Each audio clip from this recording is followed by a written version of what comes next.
தலைவர் தளபதியை பற்றியும் நீங்கள் தெரிஞ்சுக்கணும் அப்படின்றது நான் நிறையா தடவை சொல்லியிருப்பேன். உங்களை நீங்கள் அதெல்லாம் பார்த்துருப்பீங்க, யூடியூப்பு எல்லாத்துலேயுமே, டிவிலாம். தலைவர் தளபதி எப்படின்னா,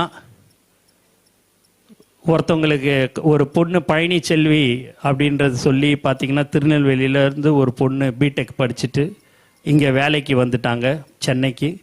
வந்து ஒரு 15-16 நாள் தான் இருக்கும். அவங்க காலையில் 6 மணிக்கு ஷிஃப்ட்டுக்கு, ஐடி கம்பெனியில் ஒர்க் பண்ணுறதுக்கு ஷிஃப்ட்டுக்கு போகும்போது ரோட்லேயே கிராஸ் பண்ணும்போது ஒரு கார் இடிச்சிட்டு நிற்காமல் போயிடுச்சு. அந்த பொண்ணை இட்டுன்னு போயிட்டு ஹாஸ்பிட்டலில் அட்மிட் பண்ணிட்டாங்க.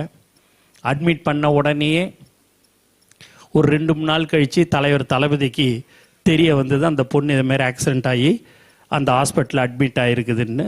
என்னை கூப்பிட்டு உடனே போய் அந்த ஹாஸ்பிட்டலில் போய் பாரு, அது என்ன அவங்களுக்கு எப்படி இருக்குதுன்னு சுச்சுவேஷன் போய் பாருன்னாரு. போய் பார்த்ததுக்கு அந்த பொண்ணுக்கு போய் பார்க்கும்போது டாக்டர் சொன்னாங்க, அந்த பொண்ணு கோமா ஸ்டேஜுக்கு போயிடுச்சு சார். ஒரு 3 நாள் ஆகுது அந்த பொண்ணு இங்கே அட்மிட் பண்ணி. யாருன்னு எங்களுக்கு அவங்க அப்பா அம்மா வந்திருக்கிறாங்க, அவங்களுக்கு பெரிய வசதி இல்லை சார், அதனால் கோமா ஸ்டேஜுக்கு போயிடுச்சு அப்படின்னாங்க. எப்படி மேடம் டாக்டர் சரி பண்ண முடியுமா அப்படின்னு கேட்கும்போது, சார் அது 5 நாள்லேயும் சரியாகலாம், 5 வருஷமும் ஆகலாம், 10 வருஷமும் ஆகலாம். அவங்கள நீங்கள் டிஸ்சார்ஜ் பண்ணி இட்டுன்னு போயிட சொல்லுங்கள் அப்படின்னாங்க. பணம் கட்டணும் அப்படின்னாங்க. சரி, தலைவர் தான் கட்ட போகிறாருன்னு எவ்வளோன்னு பணம் சொன்னாங்க. அதை எடுத்துன்னு போயிட்டு பணத்தை கட்டிட்டோம். கட்டினோடனே டிஸ்சார்ஜ் பண்ணிட்டாங்க. பண்ணிட்டோடனே ஆம்புலன்ஸில் அந்த பொண்ணை இட்டுக்குன்னு போயிட்டாங்க. டக்குன்னு அந்த ஆம்புலன்ஸுன்னு ஹாஸ்பிட்டல் விட்டு வெளியில் போன உடனே திருப்பி அவங்க அப்பா மட்டும் என்கிட்ட வந்தார். வந்துட்டு இதை மாதிரி கோச்சிக்காமா நான் ஒன்று கேட்கலாமான்னாரு. என்னான்னு? ஒன்றும் இல்லை, என் வீடு குடிசை வீடு திருநெல்வேலியில், என் பொண்ணை இட்டுன்னு போய் அங்கே வச்சுக்க முடியாதுங்க. ஒரு 10 நாள் 15 நாள் ஒரு சின்ன ஹாஸ்பிட்டலில் எங்கேயாவது போய் வச்சுக்கணும். அவங்கள அட்மிட் அங்கே பண்ணிட்டீங்கன்னா நான் வாடகை இடம் பார்த்துட்டு அதுக்கப்புறமா என் பொண்ணை இட்டுக்கிறேன்னாங்க. ஏங்க நீங்கள் இதை முதலே சொல்லக்கூடாதா அப்படின்னு கேட்டதுக்கு அவங்க அப்பா சொன்னார், நான் உங்ககிட்ட ஹெல்ப்பு கேட்கல, நீங்கள் ஏதோ சோஷியல் மீடியாவில் ஏதோ பார்த்துட்டு செய்கிறீங்க, அதனால் உங்களுக்கு தொந்தரவு கொடுக்கக்கூடாது, தலைவருக்கு தொந்தரவு கொடுக்கக்கூடாதுன்னு சொல்லிட்டு தாங்க நாங்கள் அப்படி இது பண்ணோம் அப்படின்னாரு.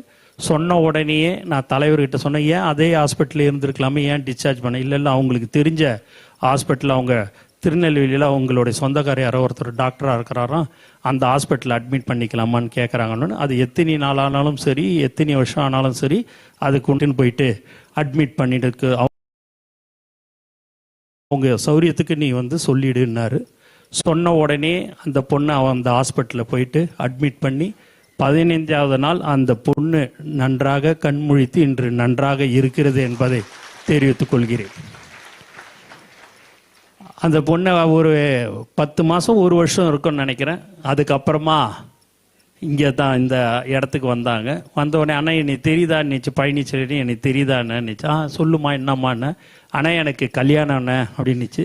ரொம்ப சந்தோஷமா அப்படின்னா, அண்ணன் தலைவர்கிட்ட ஆசீர்வாதம். இல்லைம்மா அவர் ஷூட்டிங்கில் இருக்கிறாரு, வந்த பிறகு நான் சொல்கிறேன், நீ பத்திரிக்கை கொடுத்துட்டு போகணும், உங்களுக்கு இந்த அண்ணன் பத்திரிக்கை நினச்சி தலைவரை பார்த்துட்டு கொடுத்துட்டு போகணும். இல்லைம்மா வர்றதுக்கு 1 வாரம் 10 நாள் ஆகும் அப்படின்னு சொன்னேன். ஆனால் இன்னைக்கு நான் இருக்கிறேன், உயிரோட மறுஜென்மம் எடுத்துருக்கிறேன்னா அது தலைவர் தளபதியால் தான். அவரை பார்க்காம நான் ஆசீர்வாதம் வாங்காமல் நான் போக மாட்டேன்னு நினச்சி நான் உடனே சொன்னேன், நீ வந்திருக்குது திருநெல்வேலியிலேருந்து, அடுத்த வாரம் உனக்கு புதன்கிழமையோ வியாழக்கிழமையோ கல்யாணம், அது அடுத்த வாரம் உனக்கு கல்யாணம், இங்கேருந்து போகிறதுக்கே 1 நாள் 1.5 நாள் ஆகிடுமா, நான் சொல்கிறது கேளு நீ போ அப்படின்னு. ஆனால் இல்லைண்ணே, என் மாமனார் மாமியார்லாம் ரொம்ப தங்கமானவர், என் கணவரும் தங்கமானவர், நான் ஃபோன் பண்ணி சொன்ன உடனே எப்போ நீ தலைவர் தளபதியை பார்த்துட்டு வரையோ அது வரைக்கும் நாங்கள் காத்துன்னு இருக்கிறோன்னு சொல்லிட்டாங்கன்னு நினச்சி. நான் எவ்வளோ சொல்லி பார்த்தேன், போகல. மதியானமும் சொன்னேன், போகல. சாயங்காலமும் சொல்லி பார்த்தேன், போகல. அது இங்கே ஒரு ரூம் எடுத்து அப்பாவும் பொண்ணும் தங்கிட்டாங்க.